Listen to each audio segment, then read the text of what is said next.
Pasir halus mengucur dalam jam air. Yan Kun perlahan-lahan mengangkat kepalanya. Hanya dengan 10 kata yang pendek, namun nampaknya ia membacanya dengan amat lamban. Seakan hendak mengukir dalam-dalam setiap kata itu dalam hatinya. Setelah lama, ia menaruh surat itu di atas meja dan menindihnya dengan teko arak.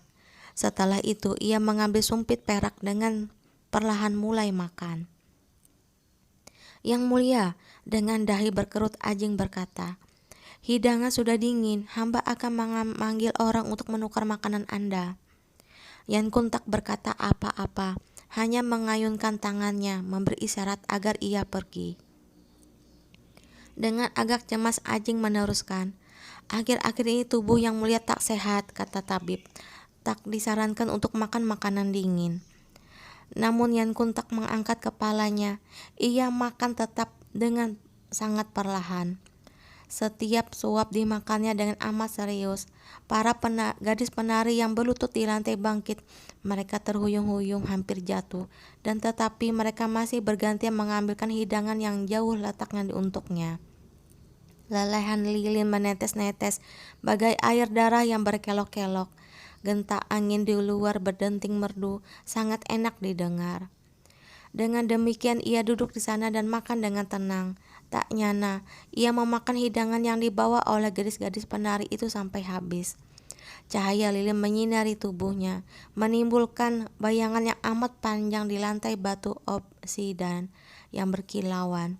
Sebuah bayangan yang amat kurus dan langsing. Tiba-tiba Ajeng merasa agak sedih. Dengan linglung ia mengingat bahwa 2 tahun yang lalu di rumah di kota Yanbi itu, acuh setelah bangun makan, suasana jadi tenang dan dingin seperti ini. Juga hambar seperti ini, bersulang dan makan dalam kesedihan yang mendalam. Rongga mata Ajeng terasa pedih, sebuah rasa nyeri yang asam. Dirinya tak mengerti kenapa ia menjalani begitu banyak hari yang penuh kesulitan, menanggung begitu banyak kesusahan dan kepahitan. Namun, ketika telah mencapai tujuannya, justru berkerut dan mundur. Kenapa ia dapat berjalan sampai ke situasi saat ini? Namun ia tak berani bertanya, hanya dapat berdiri tanpa berkata-kata, seperti seorang bodoh. Uhuk, uhuk. Lelaki yang duduk di kursi tuan rumah itu mendadak mulai batuk. Mula-mula sangat dingin, namun sedikit demi sedikit suaranya semakin keras, bergema di aula yang luas itu, mengandung suatu kelelahan yang amat sangat. Gadis penari itu sangat ketakutan. Mereka cepat-cepat menyodorkan sapu tangan. Seorang gadis penari lainnya menuangkan air dengan tangan gemetar. Namun kalau diperhatikan dengan seksama, tangannya penuh arak. Yan Kun mengambil sapu tangan itu dan menutup mulutnya sendiri. Tubuhnya membungkuk ke bawah seperti seekor udang yang bongkok. "Ah!" seorang gadis tiba-tiba berseru sambil meliriknya. Yan Kun berpaling. Sinar matanya amat sangat dingin. Dengan jari gadis pelan itu menarik lehernya, lalu menunduk dalam-dalam, tak lagi berani mengangkat kepalanya untuk melihatnya. "Yang mulia, apakah Anda masuk angin? Hamba akan memanggil tabib." "Tak perlu." Suara Yan Kun kedengaran lelah dan mengantuk, namun raut wajahnya masih seperti semula, dingin dan sedih.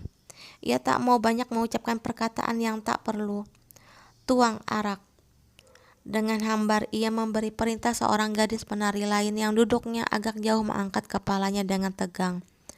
Suaranya hampir bergetar, namun masih dengan memberanikan diri berkata dengan lirih, "Yang mulia masuk angin, sebaik-baiknya jangan minum arak."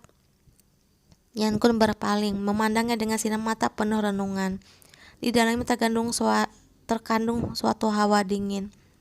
Gadis penari yang berlutut di lantai itu dengan ketakutan tiba-tiba mengedipkan matanya ke arahnya. Sangat ketakutan bahwa kelancangannya akan membuat dirinya terkena masalah. Ditatap olehnya sekutu tubuh gadis penari itu gemetar, namun masih dengan sangat berani berkata, "Yang mulia, minum arak. Minum arak membuat tubuh sakit. Minum arak tak baik bagi tubuh dan juga membuat pekerjaan tertunda. Hanya orang yang tak berguna yang dapat menggunakan arak untuk menghilangkan kecemasan." Sebuah suara yang merdu sekonyong-konyong menggema dalam benaknya. Yan Kun tertegun. Untuk sesaat pikirannya melayang ke suatu tempat yang amat jauh. Seiring dengan waktu mengenang kejadian masa lalu, ia melihat buih riak air sungai yang putih bersih. Ia berpikir dan berpikir, lalu mengangguk-angguk dan berkata, "Baik kalau begitu, kau buatkan teh untukku." Sang gadis penari tahun ini tak lebih dari 6 atau 17 tahun usianya. Dengan gembira ia segera mengangguk.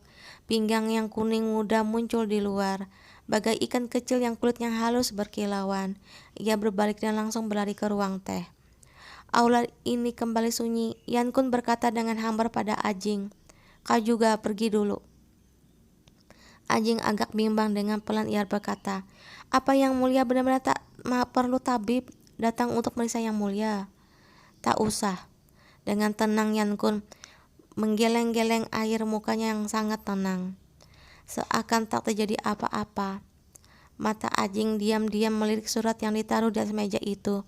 Beberapa kata melompat masuk ke dalam matanya. Ia agak terkejut, cepat-cepat membungkuk lalu berkata dengan pelan, "Yang mulia, mohon, beristirahatlah dulu." Masih tak ada suara yang terdengar. Ajing berbalik dan melangkah keluar dari aula yang luas dan dingin itu.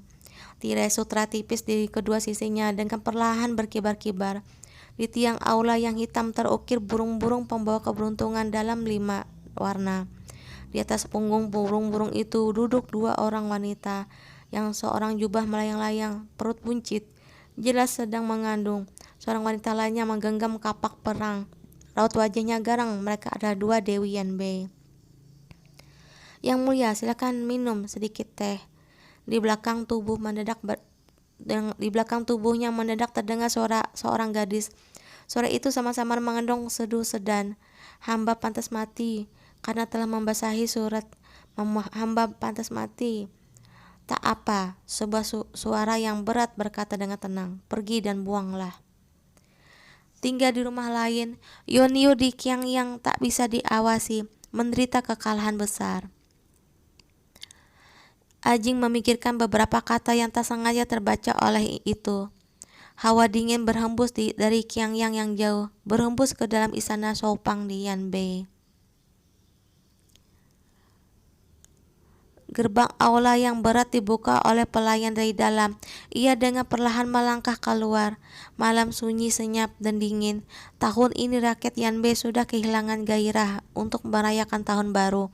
Peperangan, pajak, kerja keras, kematian, dan darah hampir memenuhi seluruh penjuru dataran tinggi itu. Kepergian Tuan Wu dan jenderal pasukan Yuli makin membuat rezim bertangan besi itu nampak sedingin es, mematikan urat saraf semua orang. Mereka hanya dapat hidup dengan amat hati-hati, mengubur dalam harapan dan cita-cita mereka dahulu. Ia terus berjalan ke gerbang istana Jiuchong dan baru mengambil pedang yang biasanya tergantung di pinggangnya. Di depan gerbang terdapat sedikit bercak darah. Beberapa sosok mayat dengan sembarangan diletakkan di samping gerbang istana. Tubuh mereka penuh luka tombak, ditombak dengan membabi buah hingga hancur. Para pengawal istana sedang mengangkat 2 buah mayat lain ke atas sebuah gerobak. Mereka berkata pada pengawal yang mengemudikan gerobak itu, "Cepat tarik, begitu hari terang para menteri akan datang untuk mengucapkan selamat." "Ada apa?" tanya Ajing. "Mereka adalah pendukung Datong yang jahat." Seorang prajurit yang berasal dari Datong tanpa menghindar sedikit pun berkata, "Ini sudah gelombang kedua. Malam ini setelah Tuanku Juang tewas, mereka semakin menggila. Mereka bahkan berani menerjang golok dan tombak." Ajing dengan perlahan mengerutkan dahinya. Mungkin mereka bukan menggila, melainkan membunuh diri karena putus asa. Para pemimpin senior Datong telah dibinasakan oleh Yang Mulia, sebuah organisasi yang sudah berdiri sejak beberapa ratus tahun. Untuk waktu yang begitu lama, tak ada yang dapat mengatakan bahwa mereka benar-benar binasa, namun tak nyana berakhir di tempat kelahirannya sendiri. "Hati-hati dan waspadalah. Jenderal, jangan khawatir," seorang pengawal berkata sambil tersenyum. "Dulu kami dilatih oleh Acu Daren sendiri. Kalau kami ada di sini, seekor nyamuk pun jangan harap dapat diam-diam masuk kemari." Begitu menyelesaikan perkataannya, orang itu segera sadar telah salah bicara. "Acu sudah mengkhianati Yanbei. Bagaimana bisa masih disebut tuanku?" "Jenderal, hamba." Ajing tak berkata apa-apa. Ia berbalik dan dengan tenang berlalu. Sinar rembulan bersinar di tubuhnya. Sinarnya pucat pasi. Seluruh Yanbei sedang merindukannya. tak hanya satu orang saja. Takdir selalu tak pernah kembali.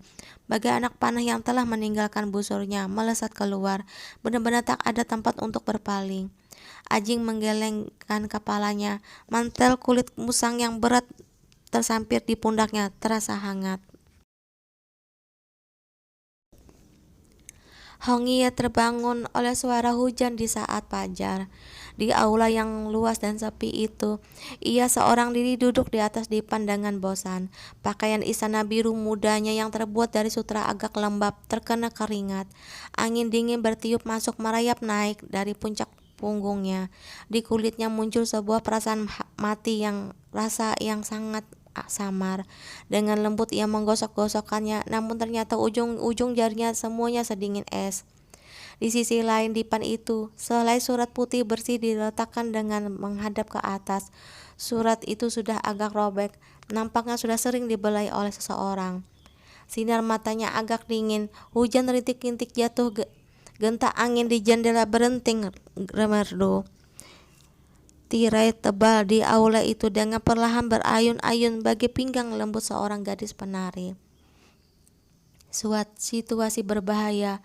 Adik yang terhormat mempunyai 3 jalan keluar. Pertama, menggulingkan keluarga Nalan, mencapakan kaisar kanak-kanak, memasukkan putri tertua dalam tahanan rumah, membunuh Raja Jinjang, lalu dengan secepat kilat menguasai kekuatan militer Huseong.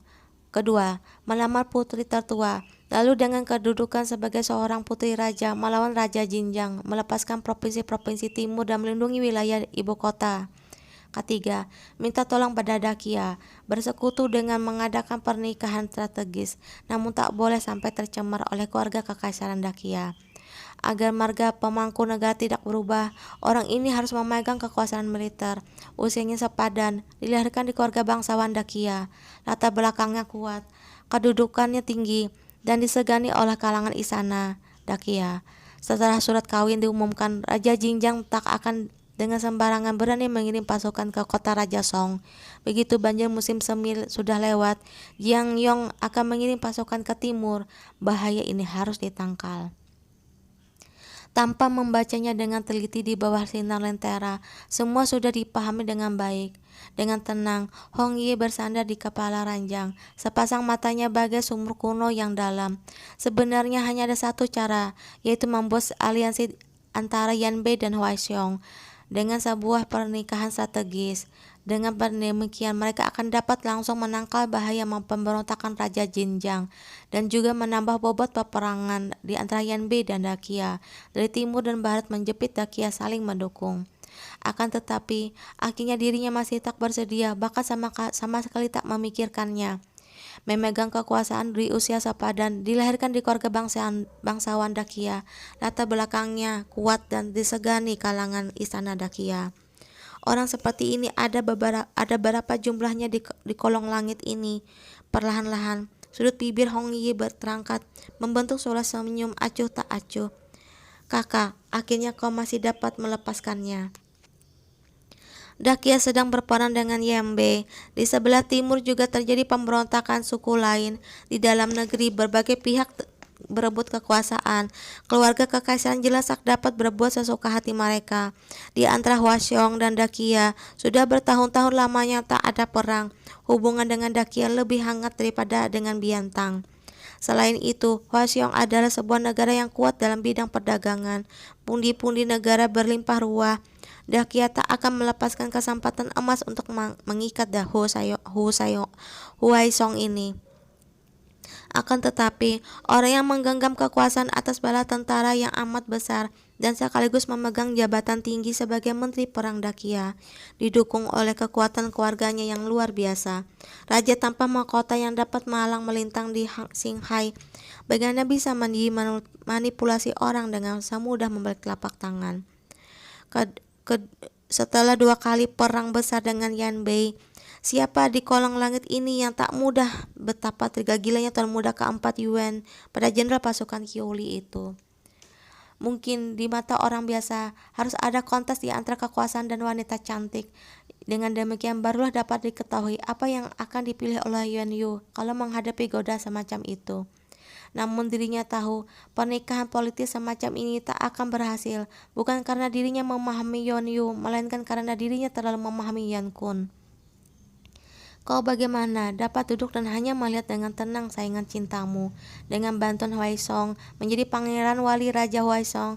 Kalau kau memberi usul seperti ini, mungkin karena dalam hati kau sudah memutuskan bahwa orang ini tak bisa dimanipulasi oleh dirimu. Hasil dari tindakan itu tak lebih dari penundaan sementara perang di Hwaesong. Selain itu juga membuat hubungan di antara Yeonyu dan Istana Dakya menjadi buruk, mendorongnya ke tempat yang paling bergejolak. Dengan tanpa alasan menyinggung para pejabat istana, Dakya dan Menteri Hwaesong. Tak hanya demikian, kalau Yeonyu berani dengan terang-terangan menolak pernikahan ini, maka seluruh kegiatan perdagangan Yeonyu sekeluarga di Hwaesong pasti akan diambil alih oleh atau diserang oleh keluarga kerajaan Hwaesong. Kalau hal ini terjadi, kedudukan Yeonyu di keluarganya akan merosot jauh, dan jangan-jangan satu-satunya orang di Dakya yang memegang dua jabatan sekaligus sebagai ketua dewan tetua Dakya dan raja membayar upeti yang memegang kekuasaan di tanah jajahan akan tertimpa bencana. Buah dari pertentangan di antara Dakya dan Qinghai adalah inti mata pedang Yanbei, sebuah kesempatan emas untuk memecah belah dan mengalahkan keduanya. Berbagai macam hal ini telah sepenuhnya dipahami, hanya untuk waktu yang sangat lama. Ia tak sedikit pun menunjukkannya. Kalau kakak benar-benar orang yang luar biasa dengan dua liang menggeserkan perkataan beratnya 1000 jin, ia akan segera membuat hujan lebat di dalam Dakya. Dan satu-satunya hal yang tak terperhitungkan mungkin adalah adik Kwanmo-nya dan dianya sendiri putri tertua Hwaesong, Nalon Hongye. Di tengah kegelapan ia memicingkan sepasang matanya. Di matanya yang indah sama-sama nampak badai berpusar. Segala pikiran dan gagasan berkelebat dalam benaknya. Ia memikirkan kembali bagaimanapun juga kakak tak tahu bahwa Hwang Mo adalah Hong Ye. Kalau ia tahu, ia pasti tak akan bersiasat untuk mengatur dirinya sebagai bidak catur. Namun di tengah kegelapan terdapatnya sebuah kesedihan yang pahit. Bagaimanapun juga ia hendak meminta dirinya menikahi pria lain. Kecerdasan kakak begitu tinggi, 12 tahun bersahabat namun begitu gegabah. Kwanmo ini bukan Kwanmo, tak nyana kau tak pernah mengetahuinya. Jari-jarinya mendadak bertenaga. Ujung-ujung jarinya putih bersih menggenggam sepojok surat itu erat-erat. Sebuah suara rendah perlahan terdengar. Karena kakak sudah punya maksud seperti ini, adik akan membantumu. Kenapa tidak? Seketika itu juga terjadi kekacauan di Jen Huang, seperti air mendidih yang meletup-letup. Kenapa tidak bisa melihat apa yang sebenarnya bergejolak di dalamnya? Begitu surat pernikahan strategis Hwaesong itu dikirim, seketika itu juga di seluruh kota raja timbul gelombang besar. Putri raja sebuah negara menikah dengan negara lain. Hal ini bukan tak pernah terjadi dalam sejarah. Hanya saja hal itu terjadi bila di negara lain tak ada pangeran yang umurnya sepadan.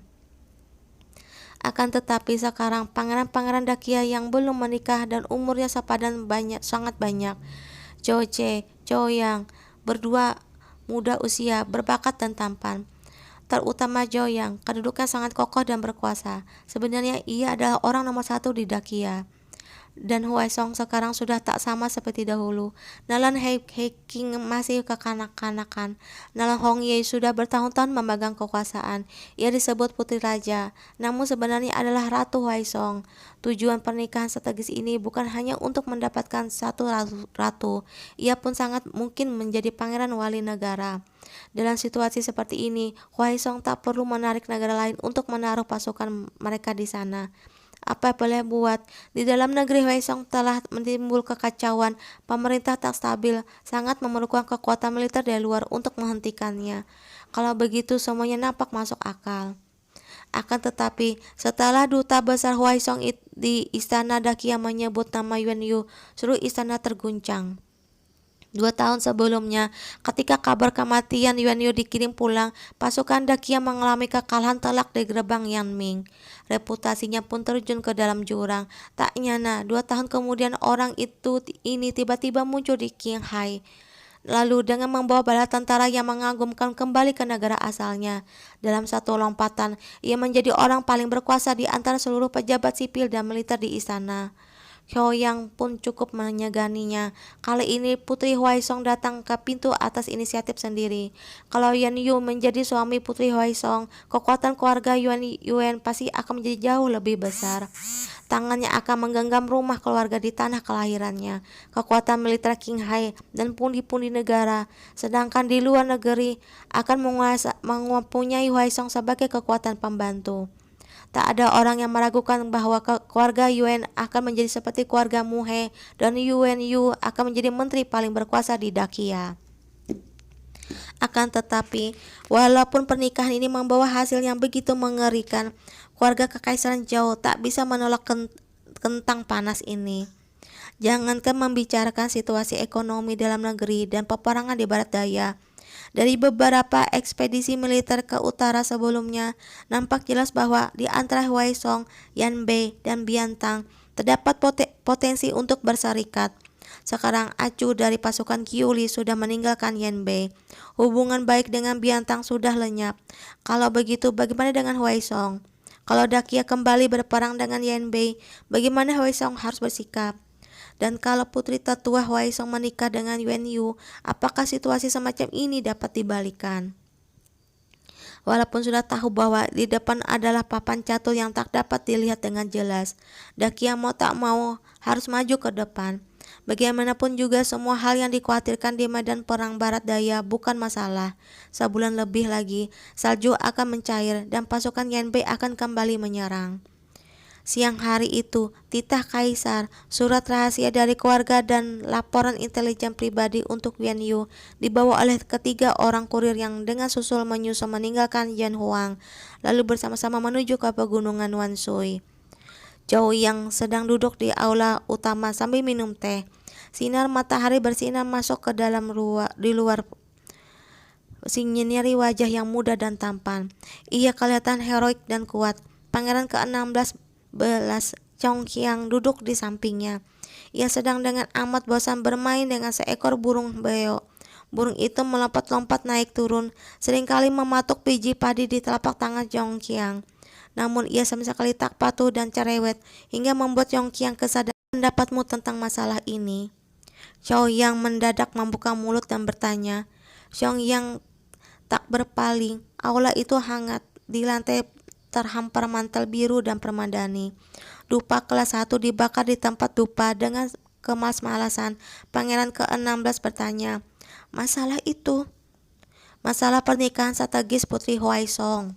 Begitu mendengar, Chongqiang segera berbalik dengan amarah yang meluap-luap. Ia berkata, Tuan muda keempat, keluarga Yuan itu keberuntungannya sangat baik. Setelah mati membawa pulang beberapa ratus ribu prajurit yang setia sampai mati.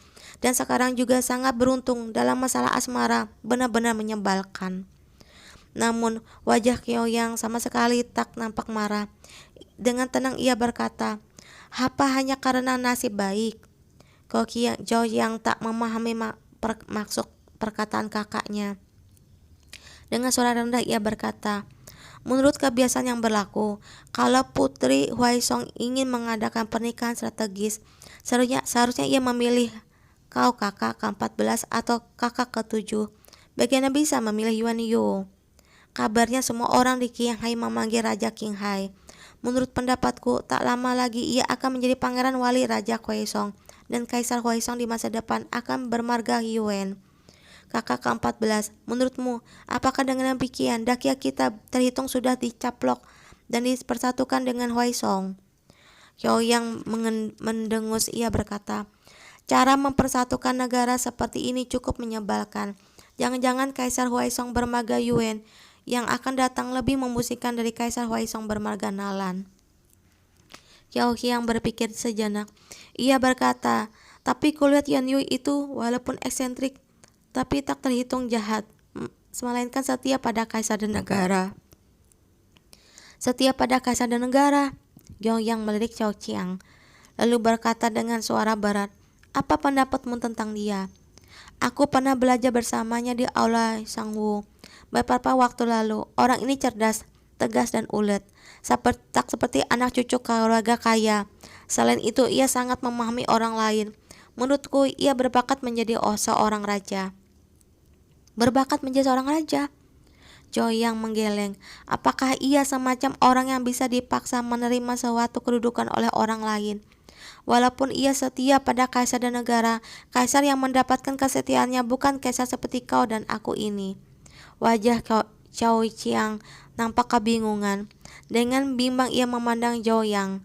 Joyang pun tak menjelaskan, hanya berkata dengan hambar, masalah ini tak mungkin begitu sederhana seperti ini. Pasti ada seorang jago yang menuang minyak dalam air di belakangnya.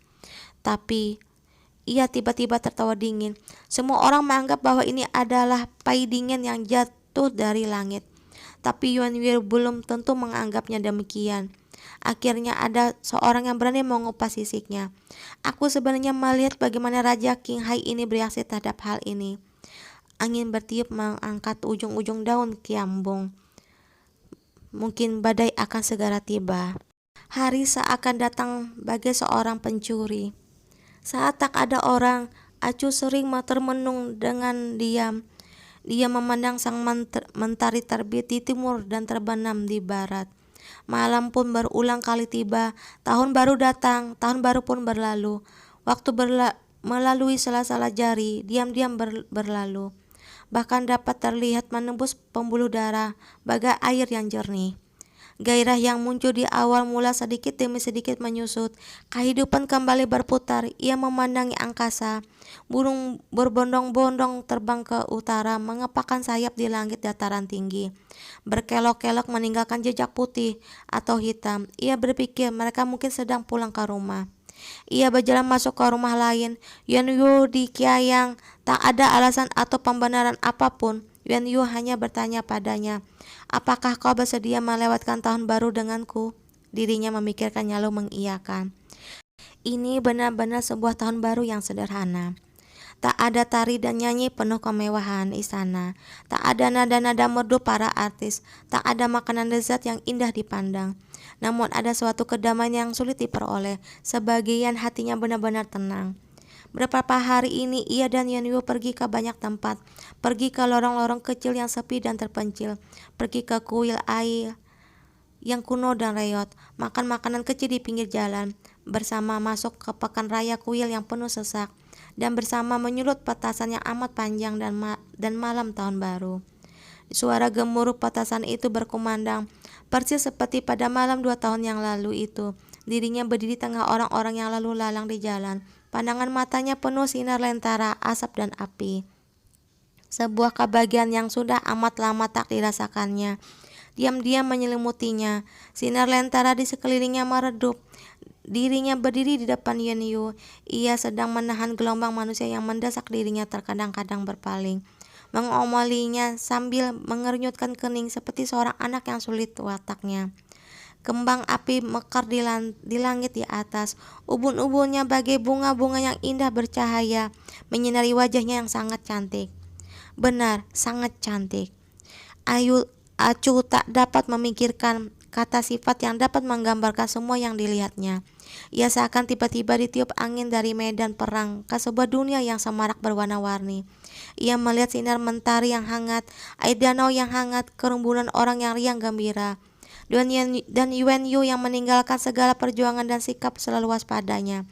Lelaki yang dahulu memandangnya dengan dahi berkerut, yang dahulu beradu pedang dengan dirinya, yang dahulu berulang kali menolong dirinya, yang dahulu demi dirinya masuk ke dalam alam baka, sekarang berdiri hidup-hidup di depan matanya, mengomeli dirinya seperti mengomeli seorang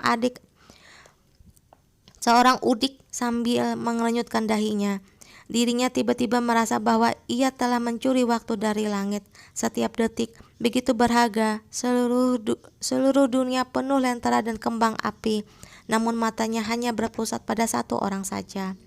Bagai air laut yang dalam, yang setelah membeku memancarkan keluar dari lubuk hatinya, menghangatkan keempat anggota tubuh dan otak yang mendingin dan mati rasa. Kehidupan membuat bunga yang indah mekar di jalan buntu dengan semarak mekar di pohon yang mati. Dirinya berdiri di tepi lain alam baka dan memandang kejauhan. Dirinya berpikir mungkin inilah yang disebut lahir kembali. Walaupun dirinya menatapnya tanpa berkedip, ia masih merasa jarak di antara mereka begitu jauh. Pintu kamar separuh terbuka. Yuan Yu berdiri di tengah halaman. di pakaian yang berwarna biru dan ungu, disulam bunga-bunga brokat emas yang indah. Sinar rembulan menyinari tubuhnya, indah berkilauan. Oke teman-teman, kita lanjutkan besok lagi ya.